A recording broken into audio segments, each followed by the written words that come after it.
Where do we go from here? It's Wednesday, November 4th.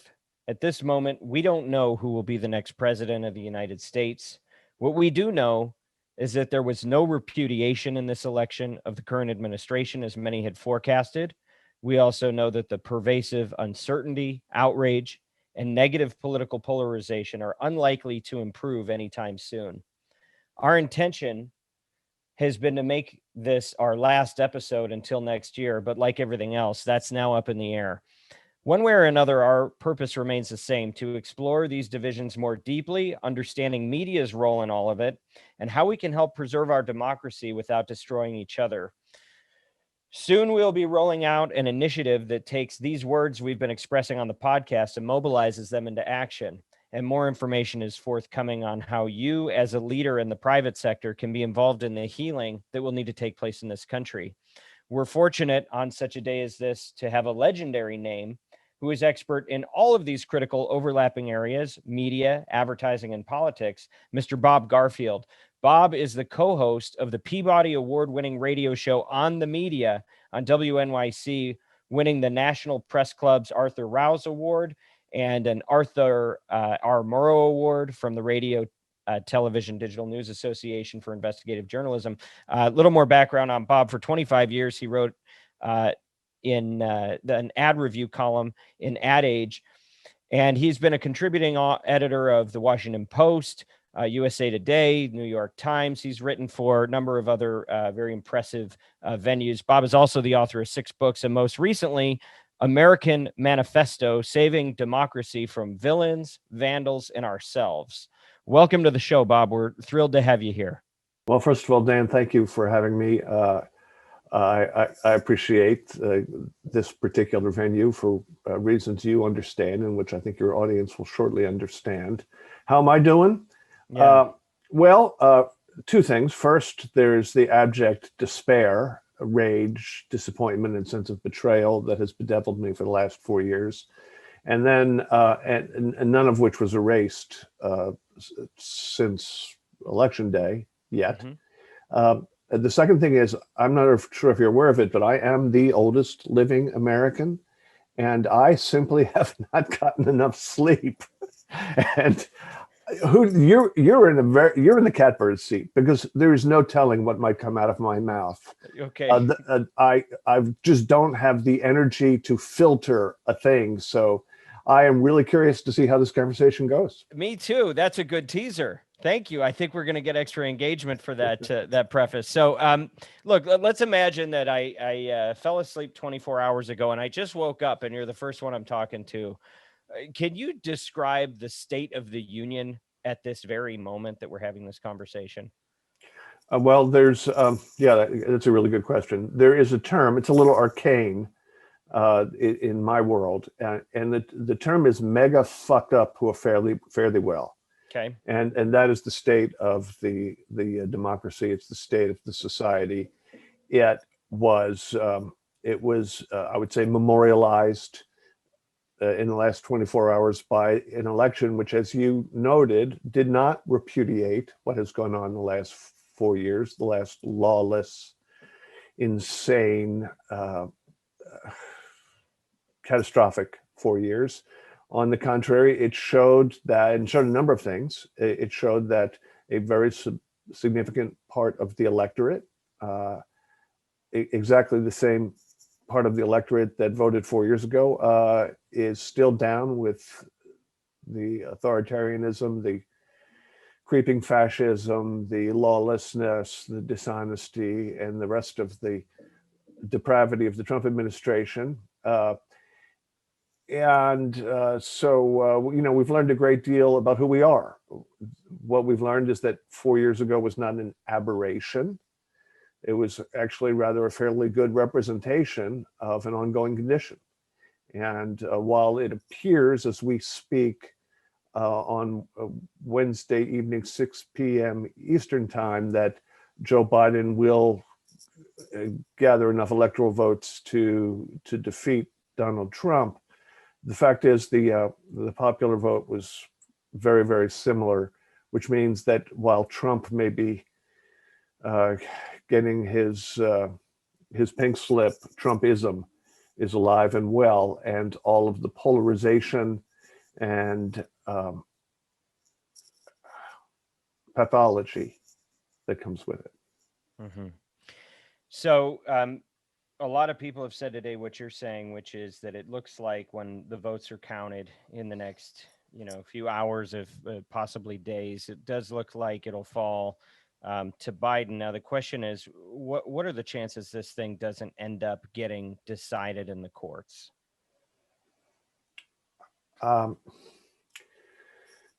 what the Trump campaign has said so far is that the election has been stolen, and what they are doing is demanding not only a recount in Wisconsin, which they are statutorily permitted to do if the difference, if the margin is less than 0.5%, but they're calling to be witnesses of the ongoing counting, or the original counting process in the swing states that are still up in the air. Now, apart from a vaguely similar situation in Florida in Bush v. Gore, there is no right for one of the parties to send observers, which is to say a team of lawyers, into the counting process. What they observed last time was the recount, and they'll pursue that in the courts. And even with the highly conservative judiciary, even with a decided 6-3 advantage of the Supreme Court, it is extremely unlikely that the Trump campaign will prevail.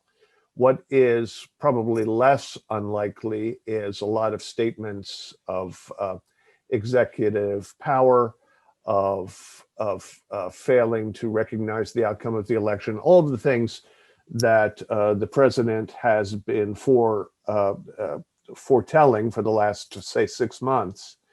And it's also, it would not surprise me if he also decided through dog whistles or more explicit calls to his base to send people out on the streets, or at least to the swing state counting locations to actually disrupt the process. Who the hell knows? Yeah. Anything's possible.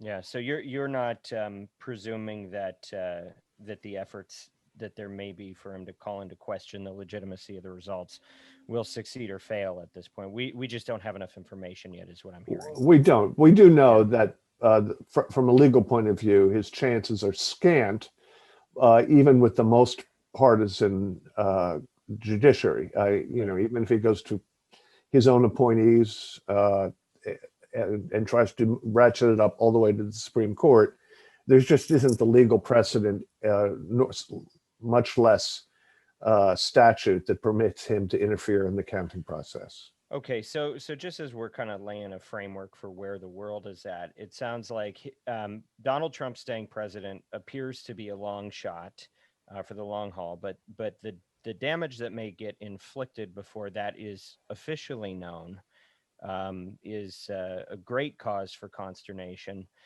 And if anything, even if he is going to go, it appears that the signals have been that he may just be recruiting a resistance effort that can be leveraged in the media and to exercise his interests into the future. Is that kind of how you're seeing that? Well, that's certainly one possibility. Yeah. Another possibility is that he'll just say, I'm not going to take this. You can't fire me. I quit. That's a possibility. Yeah.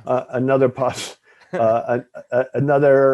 possibility is that, like the retreating Wehrmacht, he burns bridges and poisons wells, and does as much damage to the infrastructure of the executive branch that he possibly can on his way out, kind of like Guns N' Roses in a hotel room.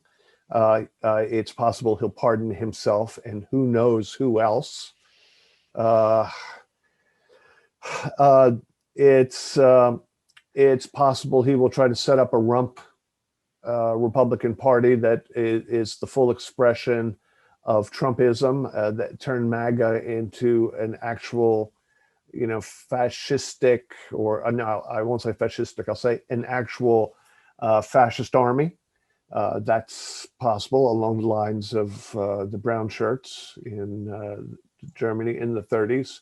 There's a possible that he's just going to try to leverage it into a media, a network that kind of outfoxes Fox and attempts to be the voice of the red caps around the country. Who knows? I mean, whatever happens, we have reason to believe that it's going to be aberrant, which is to say, violating all norms. That's the polite way the press puts it. But you know, aberrant or depraved, which is the way I put it. And we have reason to believe that it will sow still more, SOW, still more distrust and polarization, and perhaps even violence. My money's on one of your later predictions there that this will result in a media entity, and unfortunately, I think that favors increase in the polarization that we see. But look, like you said, who knows? Obviously, none of us are particularly good at prognosticating at this point. Very few people are probably proud of their ability to foresee what's exactly going to happen next. And so I want to talk to you about that. You know, if you're in the business, if you're in the media business, if you're a journalist and you had forecasted an assumption that it was going to be a referendum or that there would be a clear win, what are you thinking right now? Well, I should say that I'm not in that position because 4 years ago, I learned my lesson about making political predictions, especially in the Trump era. I don't mean to throw you into that camp. But that's what I thought was going to happen. I mean, what I thought was, and I told intimates, I just didn't tell my audience, but what I thought was that there would be a gigantic electoral landslide. I'm sorry, a gigantic popular landslide and an electoral toss-up. I just did not know the way Pennsylvania and Michigan and Wisconsin would fall.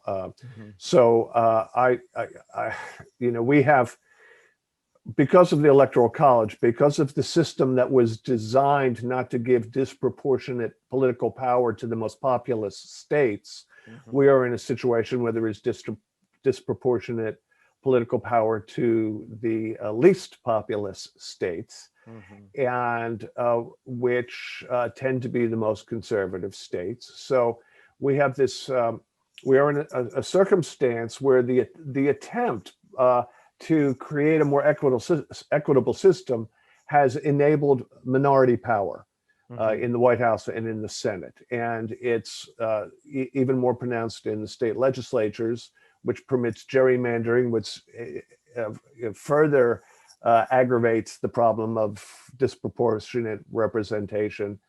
And a significant minority in terms of popular vote and popular sentiment has controlled the Senate now for years and elected a lunatic to the White House and may have just reelected him. And that's the structural problem that I was hoping would be addressed in the event that there was a Democratic sweep. I'm not a Democrat, but believe me, I was rooting for the Democrats every which way, because I think what we need is a legislative solution to gerrymandering. We need a legislative solution to the Electoral College. We need a legislative solution to campaign finance. We need a legislative solution to marginal tax rates. All of the things that have buoyed this minority power, which is,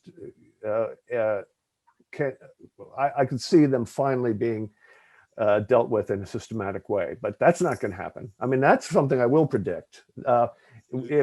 If, as it appears, it's certain the Republicans maintain a very, very, very tiny majority in the Senate, that's enough for them to do what Mitch McConnell is best at, which is to block Democratic legislative initiatives. So That's what I hoped for. That's what I Yeah. said out loud. That's what I told only my nearest and dearest. And that's why, in spite of the fact that the candidate who I voted for appears to have won the White House, that's why I'm still despondent. Mm. And yeah, by the way, speaking of some of the legislative initiatives you're throwing out there, have you seen the Contract to Unite America by Neil Simon, um, who was a senatorial candidate? And he came out with a proposal. It was a book he published that had a bunch of these initiatives that I think overlap with what you're talking about. Are you familiar with that or No, him? no. In fact, I'm not familiar with them, but I got to tell you, I love The Odd Couple and Yeah. Prisoner of Second Avenue. Um, oh my God, that poor man has been listening to that his whole life. Of Yeah. course, he had to write a book to get out from under the accident of his name. And as someone named Garfield, I feel his pain. No, you alluded earlier, Dan, to my work in the democracy space with Yeah. the Purple Project for Democracy, and Yeah. there's three basic divisions of democracy work. One is policy of Yeah. the sort that Neil Simon has apparently addressed. Another is the work that you do to try to bridge the divide and decrease polarization and encourage rational, collegial, bipartisan thinking for the greater good. And then there's the third thing, which is civic participation, which is the job of the Purple Project. And we have been working to facilitate that, especially among young people. And that is my work. So weirdly, I have not immersed myself in the work of the folks on the policy side. My bad. Well, it sounds like we're all kind of rowing in the same direction here. And so do you mind just giving a framework to our audience about a little bit more context on Purple Project and the work that you're doing and how that's evolved? And second part of that, I want to know about last year you put out a Thanksgiving kind of suggestion guide of, how you can be proactive knowing that we're about to go see our family and get in a bunch of political fights. And, if you could talk about some of that, I think it's really everything. Well, yeah, I suggest everybody grab a hanky, because some of this is a sad story. Oh. It actually begins sad when a group of colleagues and I sat down together and kind of cried in our mutual beers 3 years ago at survey data, which showed not just a diminishing, plummeting trust in all institutions of government and society, but an actual contemplation of a system of government different than democracy, including a not trivial amount of sentiment for a strong presidency, which is to say, authoritarian leader or army rule. Army rule was, in a younger demographic, and forgive me, I'm in no position to retrieve the various polls. That's okay. Not after the night you've had, my friend. Yeah. But this is real serious survey data by real serious players. And if you go to wethepurple.org, you'll be able to have a look at the raw numbers. But anyway, veering away from democracy itself. Yeah. And so frustrated with the way the society has turned out and the way the American dream has failed to materialize for so many, and a sense of betrayal left and right by the powers that be, that they're willing to throw the democracy baby out with the political conflict bathwater, which silly us, we thought was unacceptable. Yeah. So we have contrived over these 3 years in kind of 2 steps forward, 1 step back way to try to restore a sense of trust and faith in the fundamentals of our democracy, to get people, especially young people, involved in their communities, whether you define communities as their zip +4 or the United States of America, but to be active participants in the democracy. The table stakes are just voting and voter registration and voting, but beyond that, and there are people who think they're political animals and they express it by going on Twitter and going through Twitter catharsis, but that's not political action.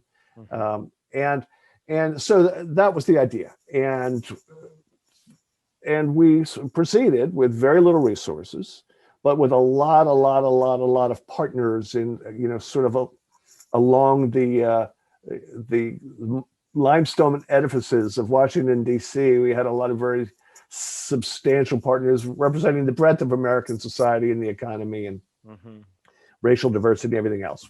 Military. We had a little bit of everybody involved in a very loose coalition in support of democracy. So that was good. The website was very, very impressive looking. I believe that. I agree wholeheartedly. Yeah. However, a couple of things happened.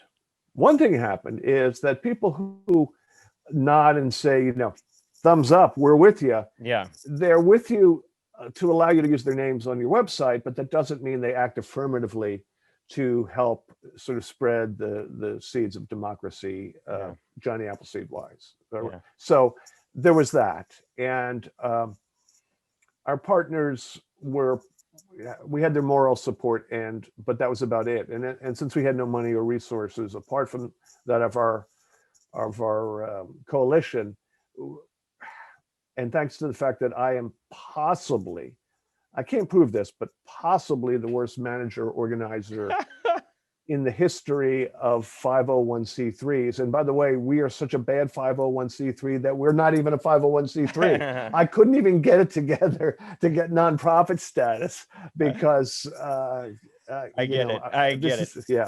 So anyway, you've been doing other things. Yeah, I have building other muscles. Yes, exactly, exactly. And my speaking with authority about subjects I don't necessarily understand muscle is the most developed, but that's a separate issue. Yeah. Okay. So that was one sort of sad part of the story. The other sad part of the story is I got really sick last November. We were just about to launch nationally with this big Thanksgiving Day a stunt is the word that I'm retrieving. It's not what I want to what do you say in advertising? It's a big well, I'm saying initiative. Campaign. Yeah, okay, campaign initiative. Activation. It was an activation. Okay, activation. Yeah, of course. And the idea was to use Thanksgiving as a way to introduce ourselves to the world, and to create to have young people all over the country kind of usurp Thanksgiving Day or the Thanksgiving evening meal, and prepare some purple recipes, physically purple in tint, to direct the conversation away from political arguments and towards shared notions of what democracy stands for, and to recapture the spirit that we were told unites America in an exceptional way. And we were going to, it was hijacking Thanksgiving. That was the idea. It's good. Yeah, it was a swell idea. And then I got a trillion blood clots in my lungs. I wound up in the hospital. I could not execute. And because I'm such a poor manager and organizer, I was the key man. And the key man was unavailable. So it's not that we had no impact. We had some impact, but it fizzled. I don't think is the wrong word to use. It fizzled.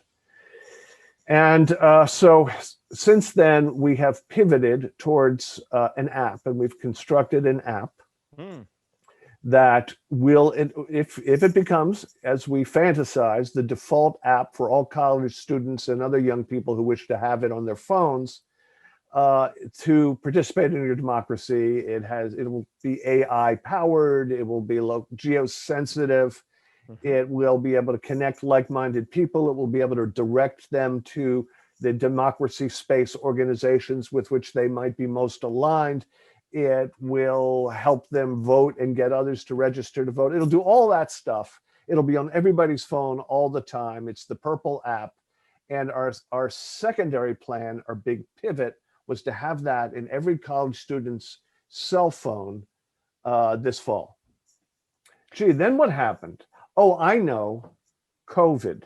And as a consequence, the apps that college students use by a couple of different vendors, but mostly a company called Ready Education, that with 300 plus campuses that are clients of Ready Education, rather than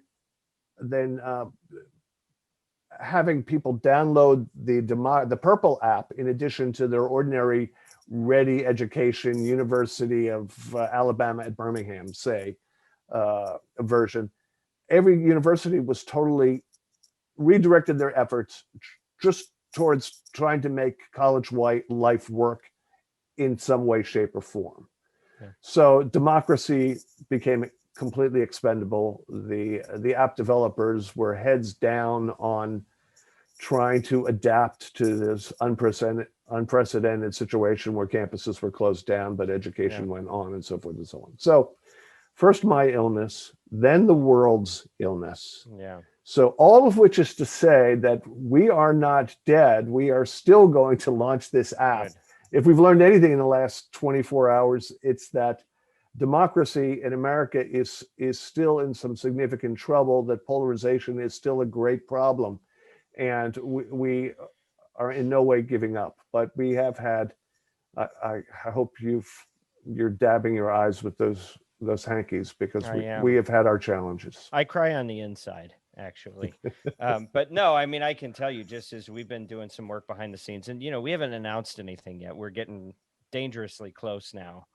But in trying to attack this problem, I kind of feel a lot of the things that you're describing, where I do think people see the problem. And it's, in my view, it's not just polarization. It's the way we approach being polarized, where it can't just be about, we disagree on this, let's talk through it and find common ground. It is, I disagree with you, and also you are an evil person. And both sides are saying to themselves, it appears, the other side is going to destroy democracy. The other side is, and in some ways, it seems like people are, and I'm going a bit of a rabbit trail here, but it seems like there actually may be very similar arguments being presented to people for why they should be different and why they should be outraged, that actually are a lot closer to wanting the same thing than we may realize. I don't know if that's your perspective, but just to get to this last point, it's thankless work, and nobody really wants to engage in it, because it's like you don't get the headlines for being in the middle. You don't it's harder to get attention, it's harder to get rewarded, and so why do it? But I just don't believe that we're on a very sustainable path right now. No, we're not. And I agree with your characterization that instead of looking for common ground, we're much, this is an ongoing war. Yeah. It's the culture wars with some exponent after it. And it's full on vilification. Right. And only a trivial amount of trying to find solutions. Now, that said, one of the reasons that I did not immerse myself into this particular sector of the democracy space is that I myself have lost faith in. I read that about you.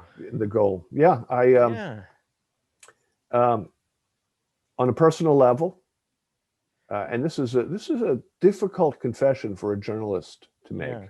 Yeah. But on a personal level, I have lost interest in trying to plumb the psyches of people who embrace Trumpism, who embrace QAnon, who embrace militias, who embrace racism, who embrace racism, who embrace anti-Semitism, who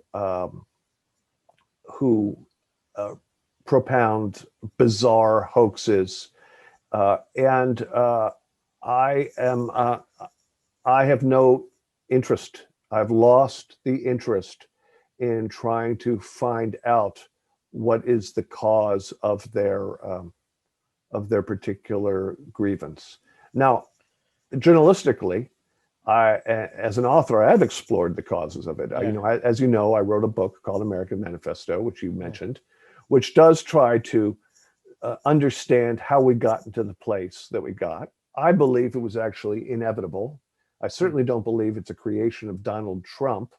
I think he's the sort of the apotheosis of the gathering grievance that goes back, certainly to the post-war period, and if not all the way to the founding of the Republic, to Reconstruction, let's just say.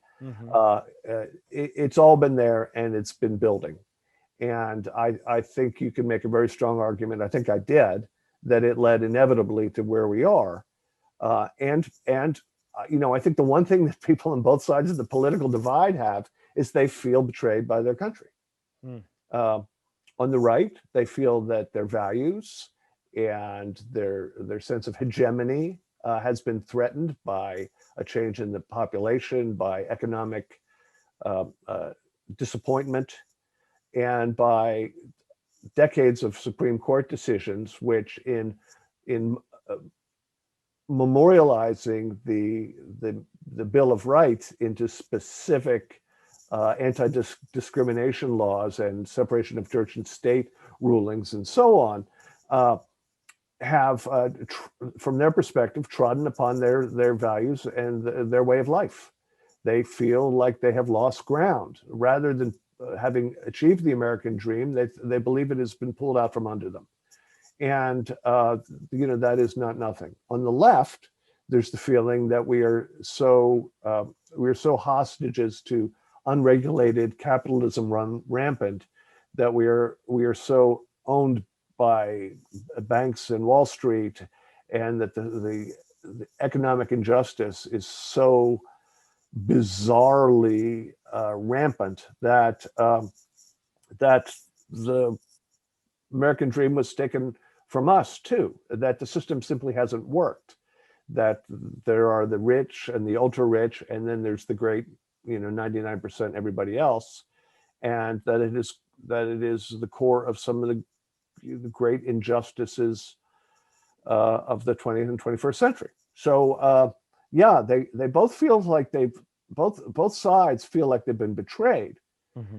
But I will say this, as it has evolved, and this gets to my loss of interest in really reaching across the aisle, let's say, if I were in fact a Democrat,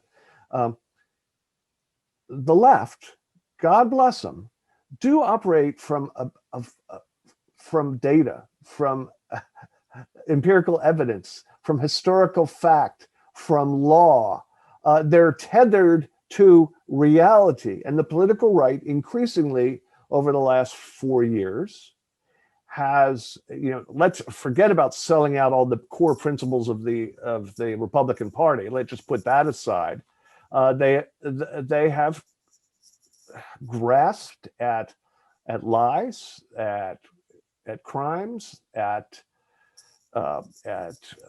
voter suppression, at closing borders, xenophobia, racism, embraced it explicitly and implicitly, and then tried to gaslight everybody else by saying, oh, no, you're the ones who are, you're the deep state who's trying to undermine American values. Nope.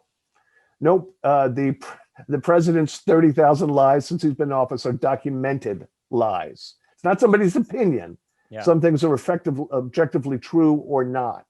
The left, as a rule, stands on a bedrock of data, facts, evidence. And the right, under this regime, have existed in a sort of political vaporware where there is no there, just accusations and lies. And it's really hard under those Yeah. circumstances to want to find common ground, because you cannot find common ground in Fantasyland. It's funny.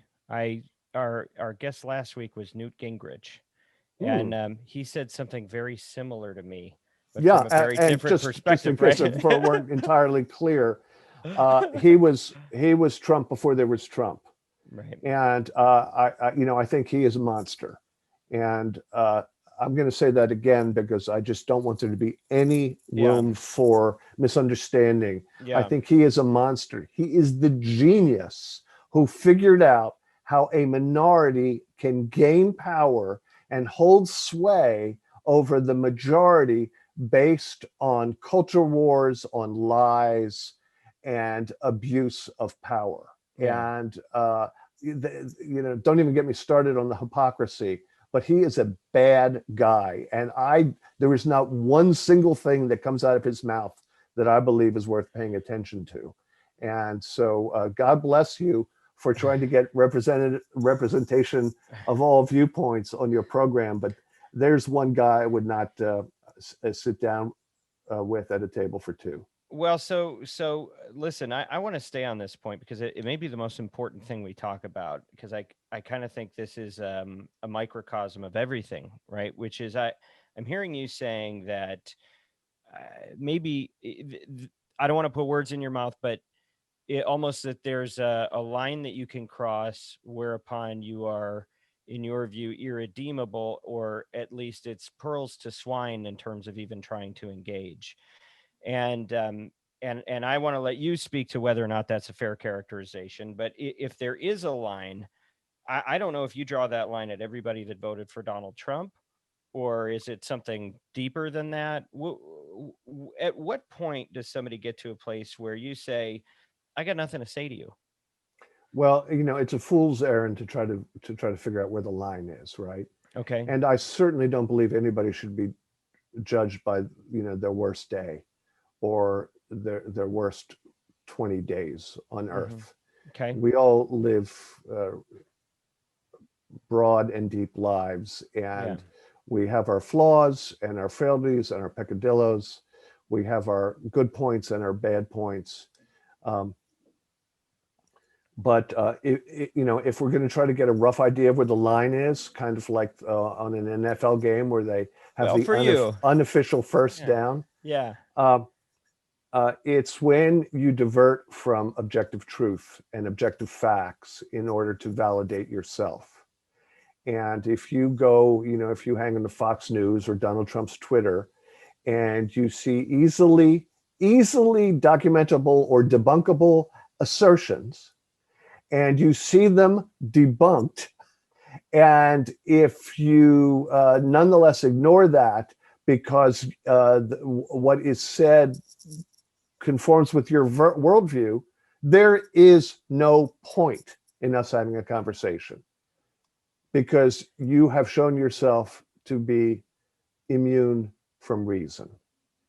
And so, just for an extreme case, someone tells me they're sympathetic to QAnon and they believe that there's a cabal of sex traffickers, pedophiles, and God knows what else in the federal government. Fuck you. No interest in talking to you. Not even for 1 second. Life is too short for me to spend time with you, because it just tells me that you have grasped at insanity to validate toxic politics of your own. Not interested in discussing it with you. And that's one extreme end of the scale. If you're marching in Charlottesville saying Jews will not replace us, I have no interest in a conversation. Yeah. And if you're going to Black Lives Matters protests, armed to the teeth in camo, intimidating peaceful demonstrators or even unruly demonstrators with firearms, nope, I have nothing to say to you. And if you apologize for them, Whether you're a U.S. senator or some YouTube troll, I have nothing to say to you either. Goodbye. I'm not interested in forging the common ground. So in some ways, Dan, I am like the worst possible guest for you because I've become so radicalized. Well, I told you I talked to Newt last week, so you're both you have more you may have more in common than you realize. Oh my God! You just pulled the perfect NPR. On one side, we have this man who's radicalized by truth, and on the other side, we have someone who's radicalized by political opportunism. Yeah. Who's pushed aside. So let's ask them both a question. Look how fair we are. Well, but that's not where I'm coming from. Well, let me tell you where I'm coming from on this, because I like there's a lot that you're doing that I want to advance and I want to be a part of, but you are saying some things where I want to push back on you a little bit, and it's mainly about your approach. And I hope you don't mind, because I don't I don't want you to feel like there's any hostility here. There is not, and I will not. I'm not here to defend Newt Gingrich or any decisions he's made. I certainly will not defend the president for the decisions he's made. But that being said, I guess in my own life, I find myself having a really peculiar balance of relationships with people on both sides, and in the in the business that I do. We're working with a lot of media figures on the right, a lot of brands on the left, and sometimes they cross over as well, right? So I find myself in the middle of all this, looking around and going, okay, what's actually helpful, right? And I guess the point for me is let's assume that every problem you have with our culture and the politics that are downstream from that are correct. Okay. Is the method of being I'm comfortable with that assumption. Yeah. Let's okay. Let's assume that. Okay. That is it really going to be more effective to advance what you believe in, to condemn a human being and even draw those lines at all? Because it would seem to me, there's kind of two ways to look at this election. I think you can say, okay, the country either they voted because they like the worst parts of Donald Trump and they agree with it, or they voted the way that they did in spite of him. In other words, he was advocating for something that felt so important to them that they were willing to do, as I think we all do when we find out that our a person that we were following is not who we thought. It happens to everybody to some extent. And then you go, okay, well, do I think that they're going to advance the things that I care about enough that I'm willing to look the other way on things that might feel repugnant? Or is it really a reflection that they do abide by those things? And maybe you don't see a distinction. I don't know.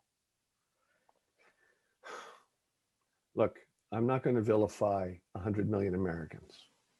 I can't, because I don't know them. And I don't know exactly why anybody cast the vote the way they did.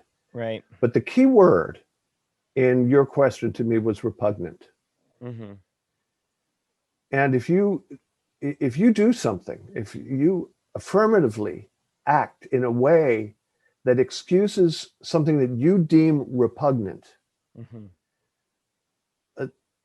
I suppose you had better have a pretty damn good reason. Mm-hmm. And if you find yourself in an uncomfortable alliance with someone who has been serially repugnant, mm-hmm. in the most fundamentally inhumane and anti-democratic ways, then you sort of have a lot of splaining to do, to me. Yeah. Yeah. And all I'm saying to you is I've lost interest in hearing your explanation. Obviously, as a journalist and as an author, and sort of amateur sociologist, political scientist, and so forth that I had to be in order to write my last book, I have an intellectual interest in trying to divine how we got to the place we got to, and that requires asking questions and reading the opinions of people with whom I disagree and all of the above. Yeah. But if the question is, Bob, in your personal life, are you do you feel any remaining impulse Mhm. to get inside the head of the heart of someone who is excused such repugnance on a grand scale for whatever reason? Yeah. The answer is no. So you got to be able to hold two thoughts in your head at one time. Remember, I'm out Yeah. there also trying to save democracy. Right. And I want you to achieve your objective. I really do want you to But get to your Josh, goal on that one. one of the early things we discovered in the process of trying to find the common ground that you're talking about, Yeah. it isn't easy, dude. I mean, there Yeah. used to be a certain bedrock understanding of Yeah. what America stood for. Yeah. Let's say the Statue of Liberty. Yeah. Give me your tired, your poor, your huddled masses yearning to Yeah. breathe free. This Yeah. is New York Harbor. You are welcome wherever you came from, no matter Yes. how lowly your circumstances. This is America. It's on the fucking postage stamps. Nope, that is not a bedrock principle, because Trumpism means turning off the lights on the Statue of Liberty. You talk about the vote, the sanctity of the vote, getting every American involved in the political process. The GOP strategy, for going back at least 50 years, Mhm. has been to suppress the vote in minority communities, to rejigger electoral and legislative districts, to limit the representation in Congress, so that people who are the most vulnerable in the society, the most historically marginalized, remain marginalized, and that the white affluent have disproportionate amount of political power. That the idea of representation was a fundamental bedrock assumption that we can all agree on, except we can't agree on that either. So if we are now talking about trying to understand where the common ground might be, it is very treacherous terrain. Yeah. And this kind of gets to the root of my total disillusionment and despair. Yeah. Everything that I believed that was fundamental about American society, that was exceptional about American society, turns out to have just been an illusion and, a lie. I think you hear anybody throw around the term outrage industrial complex? Mm-hmm. And do you buy Yeah, into that concept? dude, I'm on the board of directors. There you go. Well said. Yeah, well, it's and an listen, industry, I've been a in broker, for many years, right? in a very real way, though. I Right.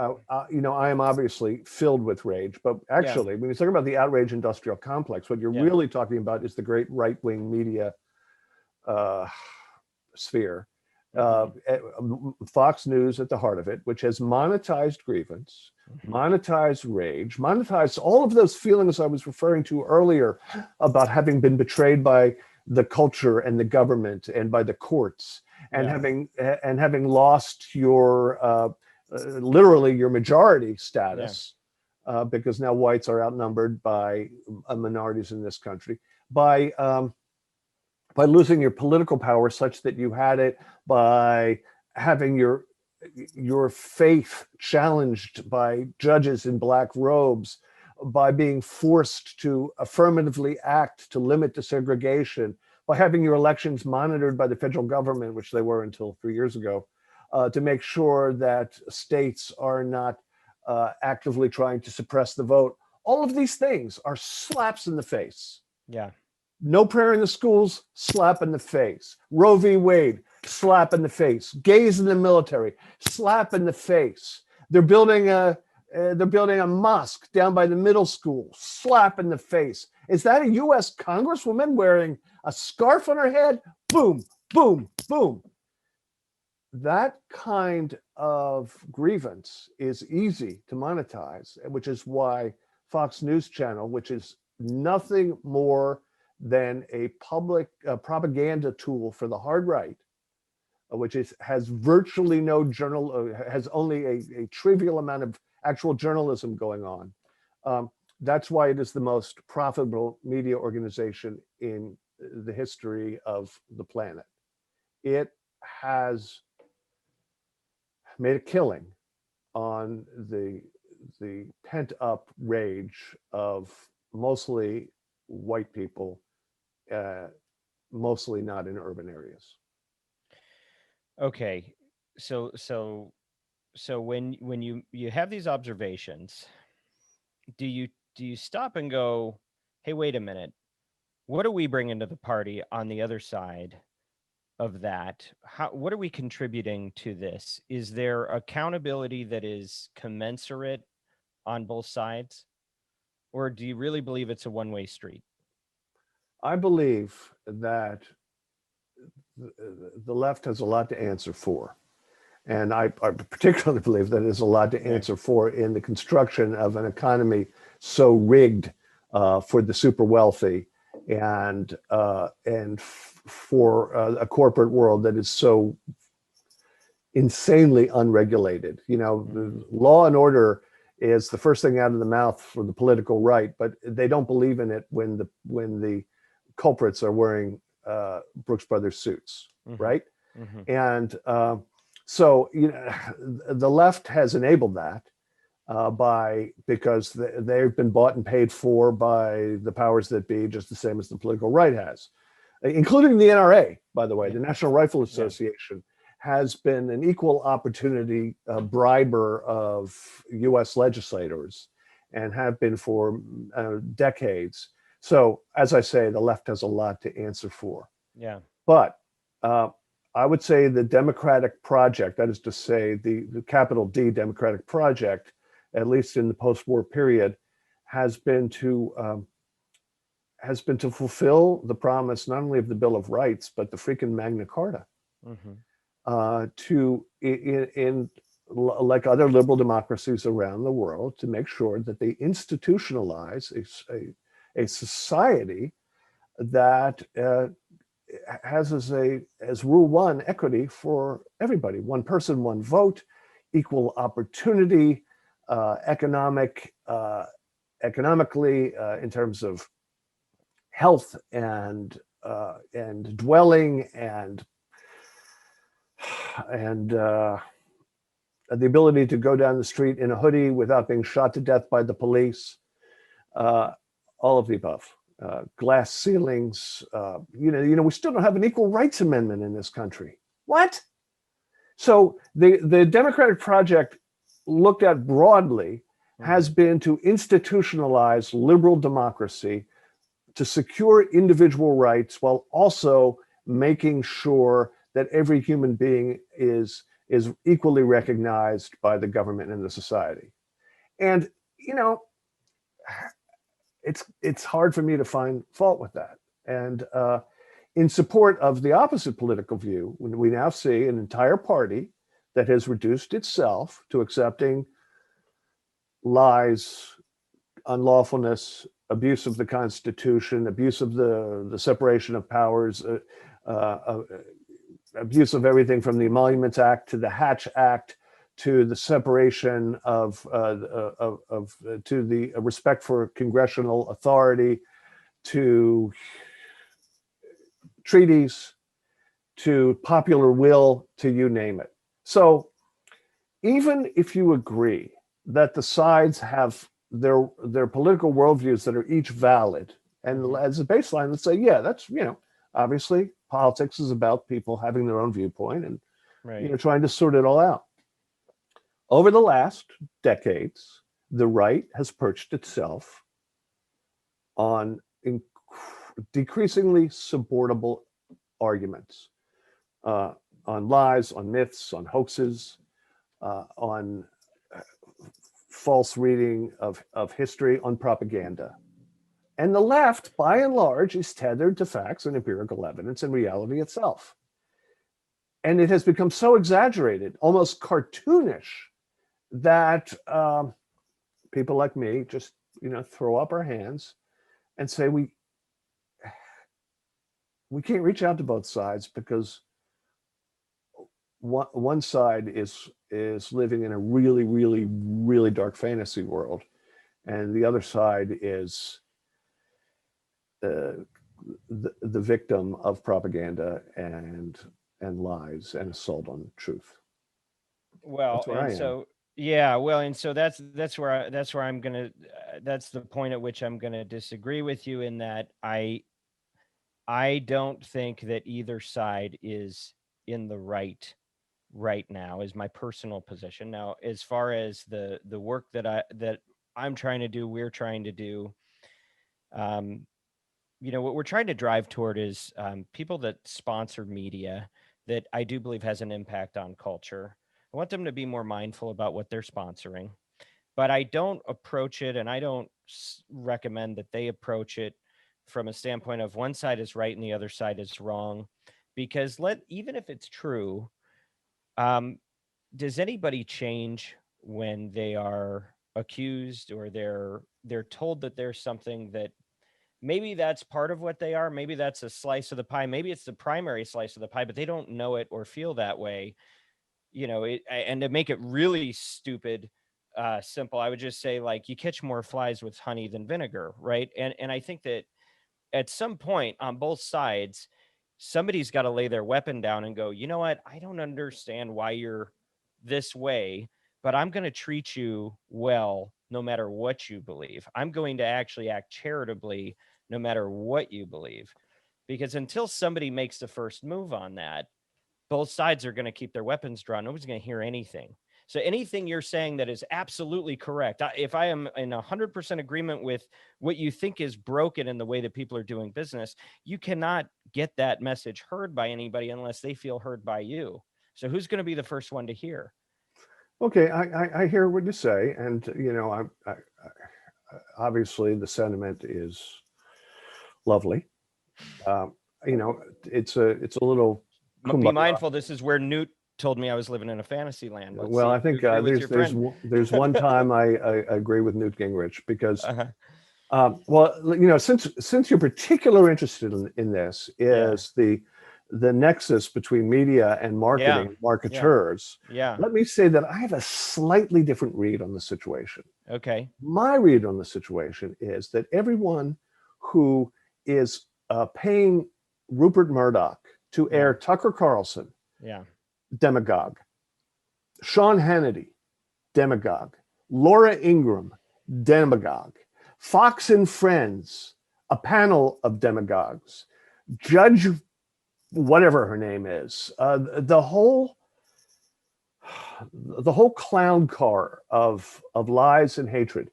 Whoever is sponsoring those programs has blood on its hands, not something to answer for, blood on its hands. We have 250,000 COVID dead in this country, partly because the sponsors of Fox News underwrote the disinformation campaign about science, and allowed Fox News to fight Donald Trump's political fight to try to keep the stock market healthy, to help reassure his reelection, knowing that people would die. I don't want to put down my weapons. No. What I want to do is get them to be boycotted so that people let the advertisers of Fox News Channel know that they are paying attention. They are taking names, and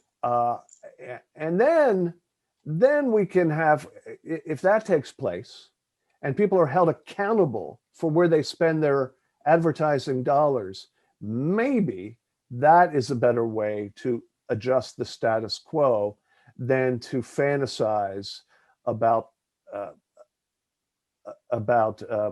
being able to talk civilly to one another uh, on on level ground.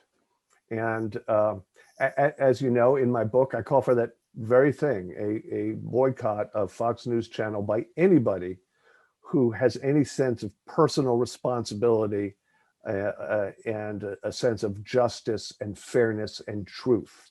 And if you don't, if you still write that check, I don't care what shareholders you have to answer to,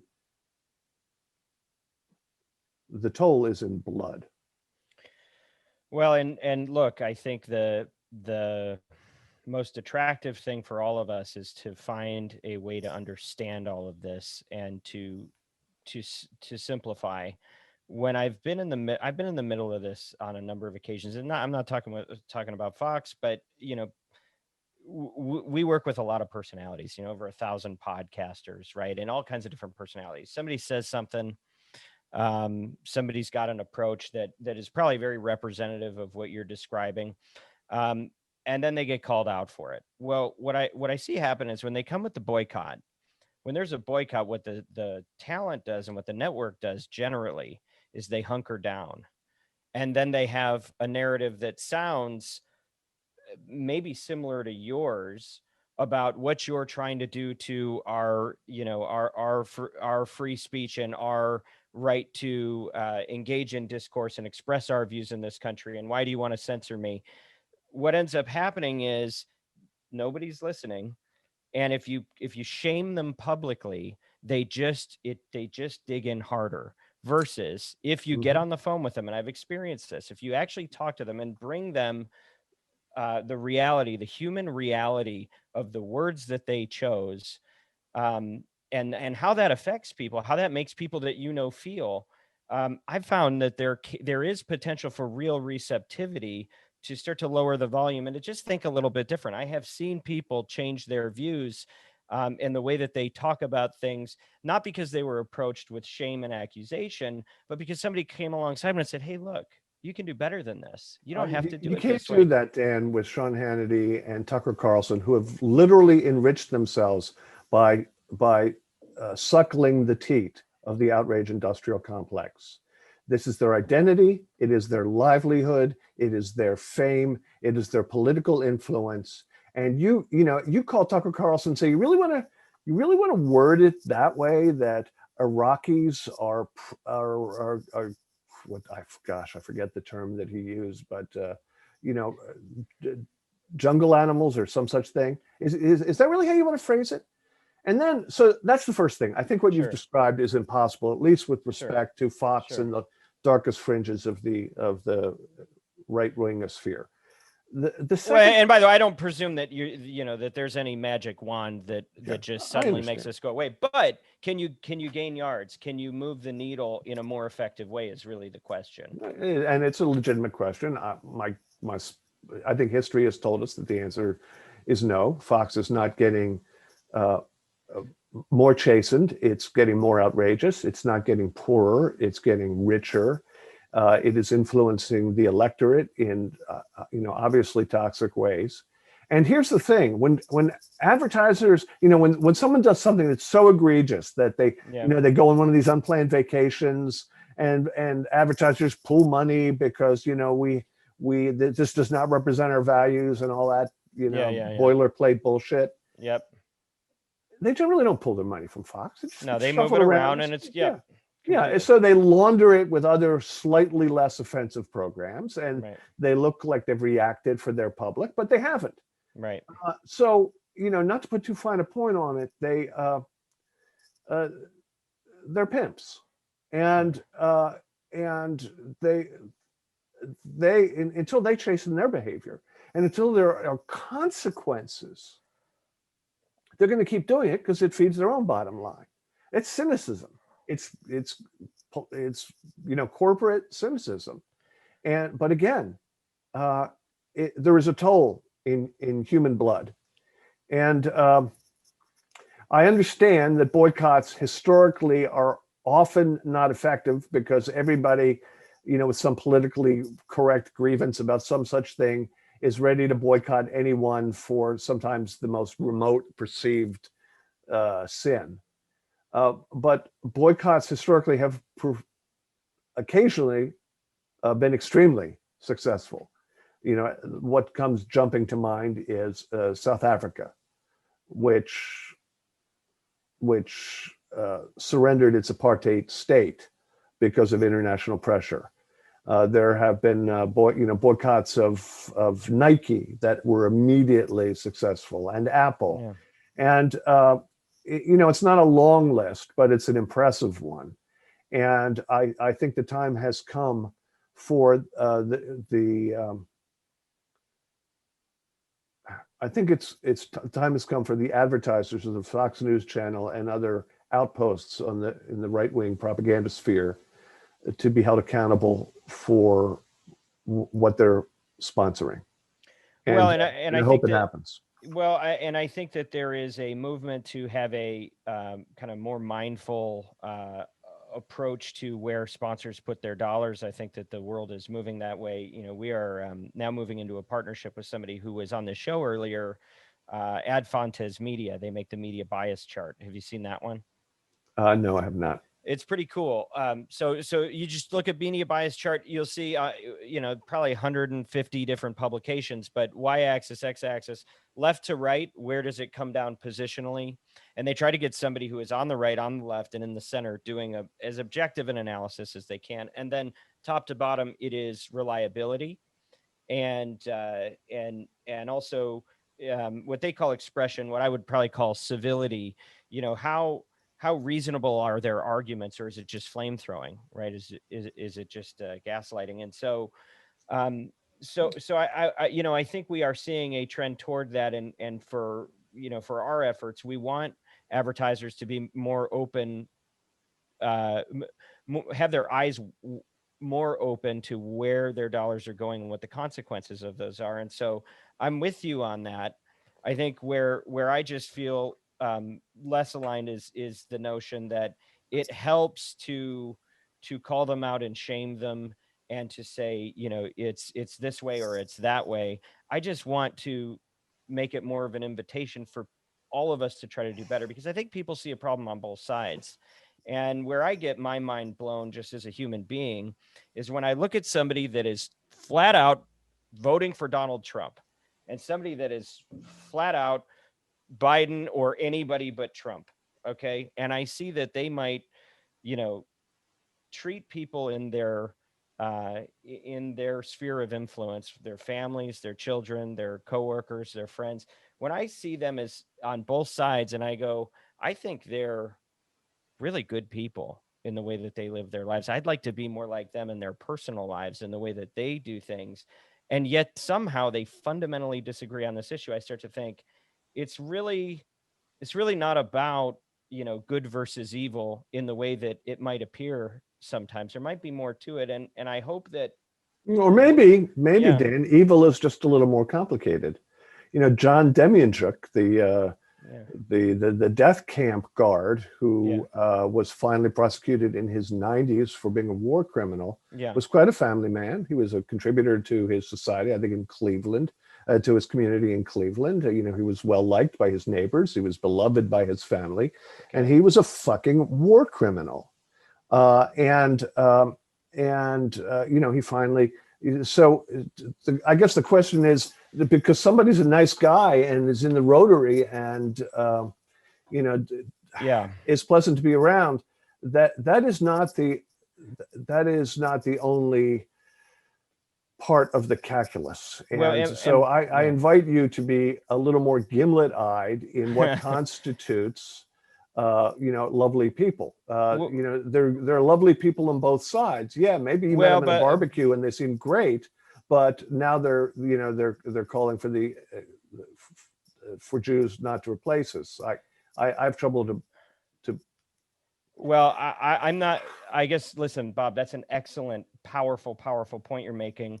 I'm excluding anybody that would fit your description from that list in my own. I'm not saying that you can absorb. We're talking about how people vote. We're talking about the narrative that they are choosing within a two-party system to pick one of their two choices. That is, I don't believe that is comparable in the way that I mean my point. No, unless you change the framing from we're talking about how people vote to we're talking about what people excuse, or we're talking about what people embrace. And if the thing that they excuse or embrace is pathological, illegal, unlawful, hateful, it's, we have to just take care not to be too glib with just saying it's a difference of political opinion. Can I just say one Yeah. more thing? Yeah, And, please. And I know you got to go soon, and you've yeah, been on I for sure so long. do. You've been so gracious with me, and I don't mean to be contentious with Well, you because please Good. be contentious because I believe in debate and Yeah. contention. I have not given up on the fundamentals of democracy. I'm just personally injured, Yeah. and I'm just thinking about how to meter out, the rest of my days on Earth and Yeah. who I want to spend them with, even Yeah. in a low stakes political conversation. But you talked about that media bias chart, and it sounds Yeah. like it may be a useful tool, especially with the parameters you named. But Yeah. I just want to say a word about media bias. Yeah. I want to talk to you about baseball. Okay. If your $200 million slugger strikes out 9 times in a doubleheader, 9 times, which for those who are not baseball fans, would be a really, really bad day at the ballpark. The press locally is going to write about how slugger strikes out 9 times, team swept in doubleheader, right? Yeah. Nobody says, oh, well, they have an anti-strikeout bias. They don't. They're simply reporting the objective facts on the ground.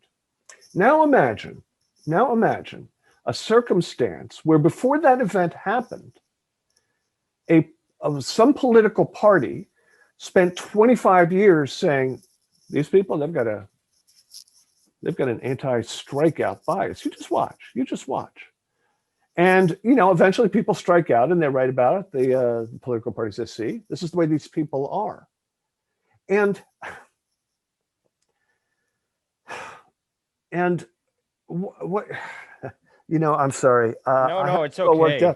But what happens is I like where you're going with it. This is a good point, though, by the way. Yeah. I see where you're going, and it's good. And the guy keeps striking out, right? And he strikes out, and now he's striking out 4 times a game, 17 games in a row. And the press is reporting on this, and they're paying more and more attention to the strikeouts. And the people say that's all they can write about. They're obsessed.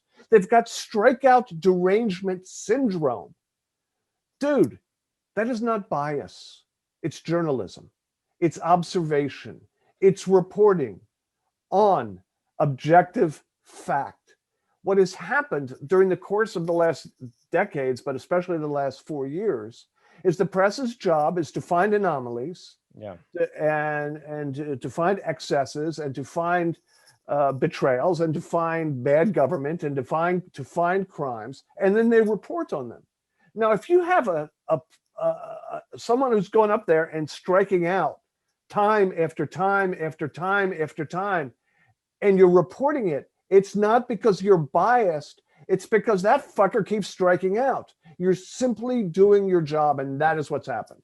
And the consequence is that the press has, created this sort of self-fulfilling display of the Republican prophecy of bias, because the president of the United States is so depraved.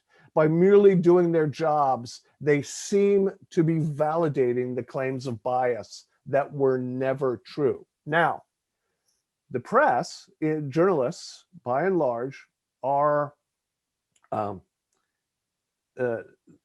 they have a lot of the same characteristics, attributes, values as political progressives or liberals or the left. The distrust of power, wanting to speak truth to power, a bias towards uncovering a bad behavior, and what's the word? Afflicting the powerful and empowering the afflicted. This is the kind of stuff that the press traditionally has done. And it's also, there's a great Venn diagram overlap with progressivism writ large. Yeah. This is a values thing. It's a mentality thing. It's not an ideology. It's not a doctrine. It is not a political platform. It's a mentality. And of course, if you If you're not interested in comforting the afflicted, if you're not interested in afflicting the comfortable, if you're not interested in the rule of law, if you're not interested in clean, transparent government, you're going to say that there's bias afoot. No, that's not bias. It's not political bias. It's just people doing what they were trained to do based on a set of shared values about what's good for the society. It's not Democrat versus Republican. It's I guess the question is, could it be something entirely different. Could it be both? Could they both be true? I would say to some degree, yes, because let's not forget, it's not only what words you use in your story, right? Yeah. It's what you leave out.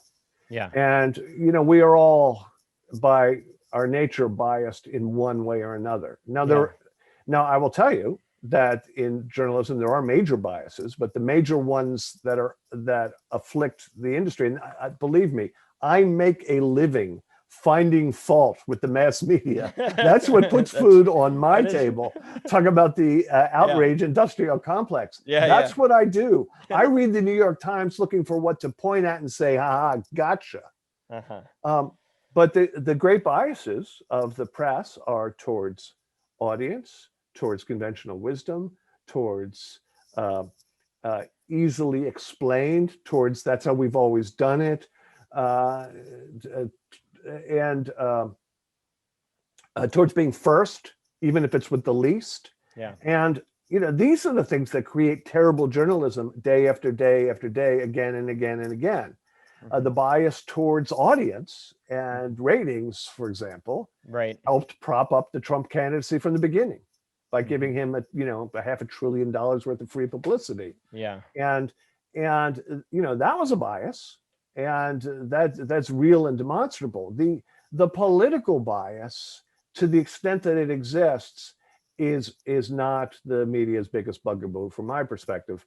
And as I say, that's how I make a living. That's how you're in a what's position wrong. to know. Yeah. Yeah. No, listen, and I know you got to go. And look, I think I could do like a 2-day podcast asking you about this stuff, because you have great insight into it.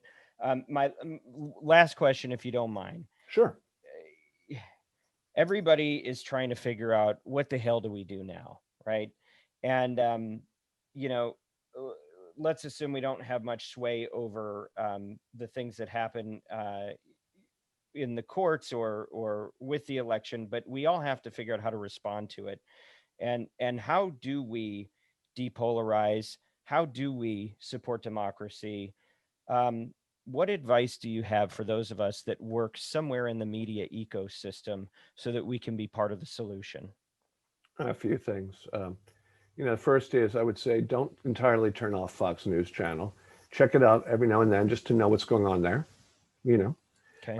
The second thing I would do is be active in your community in one way or another that is entirely separate from fulminating on Twitter or dominating a cocktail party conversation or something that generally doesn't contribute to anything.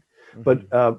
But once we're involved in political processes, whether at the local zoning hearing board or in the Congress of the United States, we tend to be more rational actors, and we tend to listen better. Now, that's just human nature. And there are many places in this country. Jim Fallows wrote a great book about it. Jim and Deb Fallows flew around the country and found places all over the country where democracy works pretty damn well, because people are committed to working on their communities and making it best for everybody. So participating is, from my perspective, the greatest thing you can do, because you can actually measure the effect that you're having. Mm-hmm.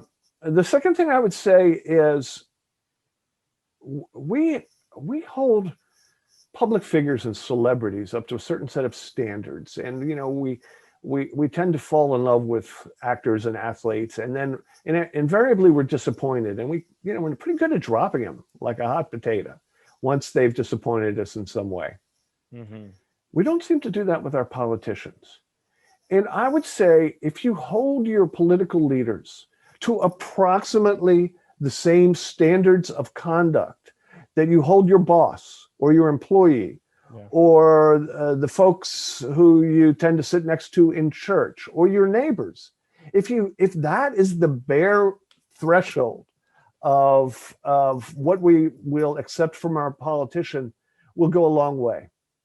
But we instead we do the opposite. We tend to cleave onto politicians who express our political worldview, and then there is nothing that they can do to make us let go. That is something to think about. I kind of liked Obama. I thought by and large he was a pretty good president. I thought it was a great breath of fresh air from his predecessor, and I think he was articulate, and he meant articulate in expressing. Oh my God, I sound like a racist meme. You've been going for a while here, so we'll I think cut you a lot of slack. He was articulate in expressing our racial divide in a way that previous presidents had not, is what I was trying to say. Yes, he was so clean cut and articulate.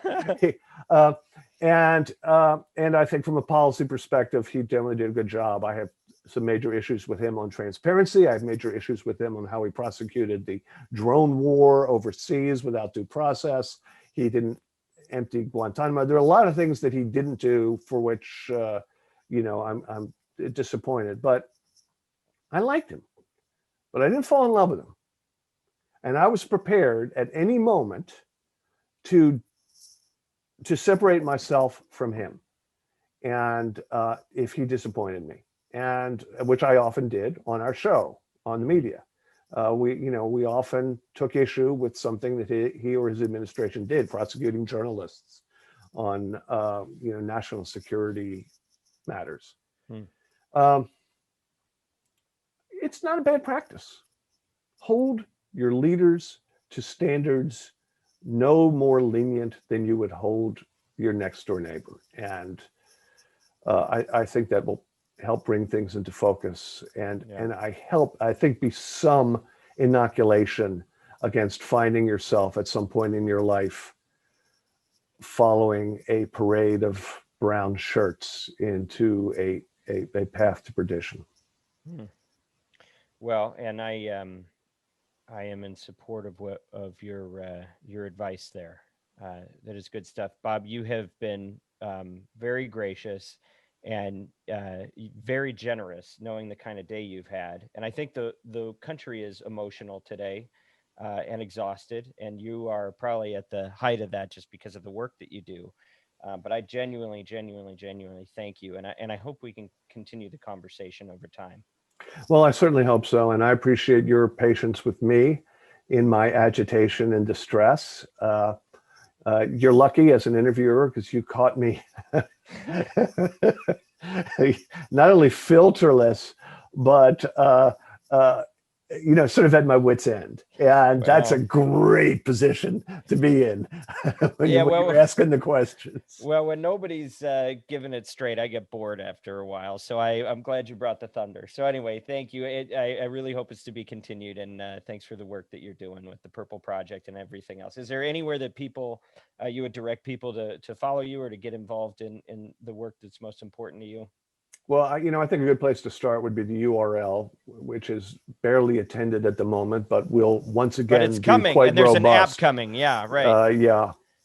It's wethepurple.org, and you'll get a very good idea of what we're up to, and know that we will soon, in the next couple of months, be distributing an application which we hope will be the default tool in every young person's phone for being a part of truth, justice, and the American way. Thank you, Bob. I appreciate you coming on.